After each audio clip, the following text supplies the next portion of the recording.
Halo kawan-kawan, di sini saya Sixtarto Panggabean akan menjelaskan bab 9 tentang momentum linear dan tumbukan. Jadi kawan-kawan, pada bab 9 ini kita akan membahas momentum linear dan tumbukan.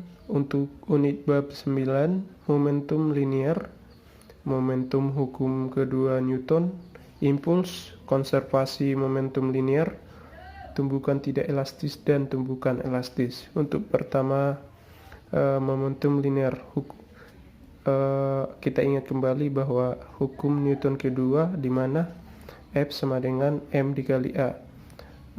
Artinya bila sebuah benda bermassa M diberikan gaya F, maka akan mengalami percepatan senilai A, di mana A sama dengan turunan dari kecepatan terhadap waktu. Kemudian dapat kita tuliskan menjadi F sama dengan massa dikali turunan kecepatan terhadap waktu sama dengan D per dt, di mana dikali M dikali V, di mana ini adalah kondisi M konstan. M dikali V sama dengan momentum. Dapat juga kita tulis menjadi D per dt kali P, di mana P adalah momentum ini sama dengan M dikali V. Untuk momentum dapat kita ketahui adalah rumusnya M dikali V, di mana V ini memiliki arah. Untuk teorinya, timur dapat kita buat menjadi positif atau seringkali disebut juga kanan, barat minus atau kiri, utara itu positif atau atas, selatan itu minus atau bawah. Untuk gaya ini dapat kita tulis menjadi F sama dengan dP per dt. Untuk selanjutnya, konservasi momentum. Untuk hukum Newton kedua dapat juga kita tuliskan dalam bentuk domain F dan juga P, di mana besaran gaya dan juga momentum adalah besaran vektor, sehingga kita dapat menuliskan komponen-komponennya seperti kita buat dalam bentuk 3 dimensi, seperti berikut: fx, fy, dan juga fz, di mana jika kita mendapatkan hasil turunan dari fx sama dengan 0, berarti dpx per dt juga hasilnya 0, di mana dalam posisi turunan sama dengan 0 berarti hasilnya adalah konstan, artinya adalah konstan. Jadi inilah yang disebutkan dengan konservasi momentum.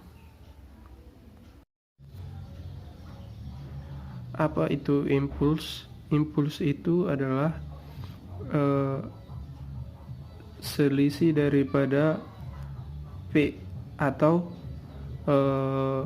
P setelah tumbukan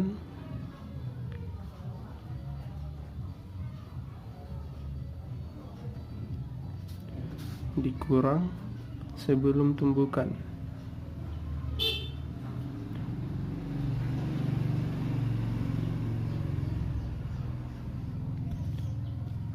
Atau kita dapat tulis menjadi M1 atau M dikali V aksen dikurang MV. Atau boleh juga kita tulis dengan rumus I sama dengan F selisih daripada T, dimana T di sini adalah selisih waktu saat benda. Kemudian kita lanjutkan kepada tumbukan elastis. Kita buat sebuah kasus di mana benda A bergerak dengan kecepatan v, kemudian bertabrakan dengan benda B. Maka setelah tabrakan atau tumbukan, benda A diam, dalam keadaan diam, dan B bergerak dengan kecepatan v. Dan dengan begitu kita dapat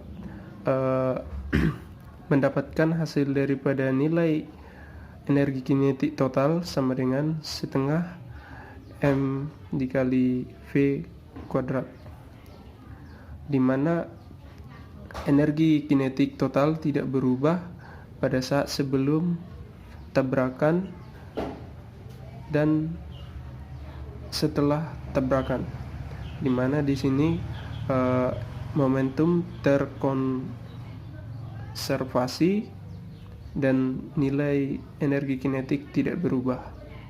Inilah yang dinamakan dengan tumbukan elastis. Selanjutnya kita lanjutkan pada tumbukan tidak elastis. Kita buat contoh kasus seperti yang sebelumnya.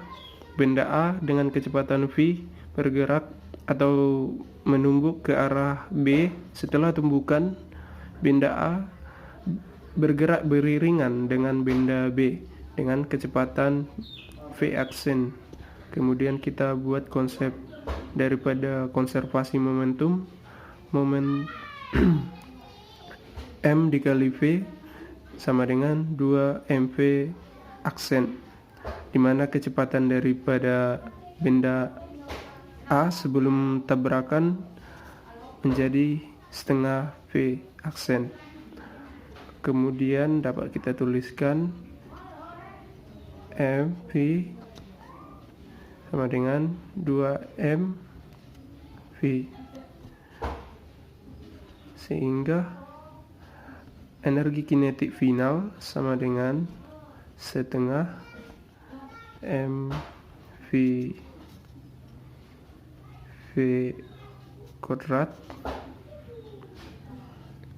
sama dengan setengah 2m setengah 2v kuadrat sama dengan 1/4 mv.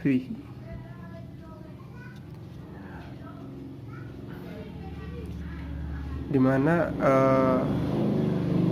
energi kinetik ini dapat kita lihat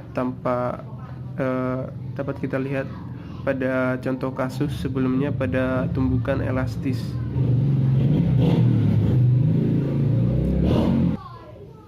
Pada kasus ini interaksi antara gaya-gaya tidak konservatif, di mana nilai daripada energi kinetik total berkurang sebelum dan setelah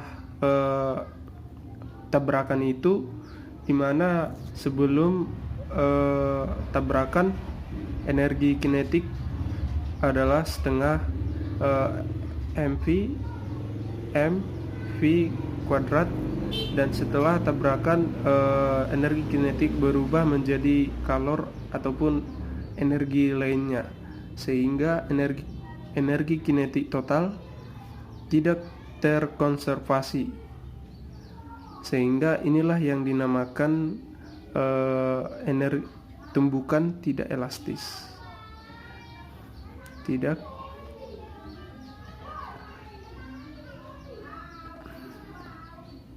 terkonservasi.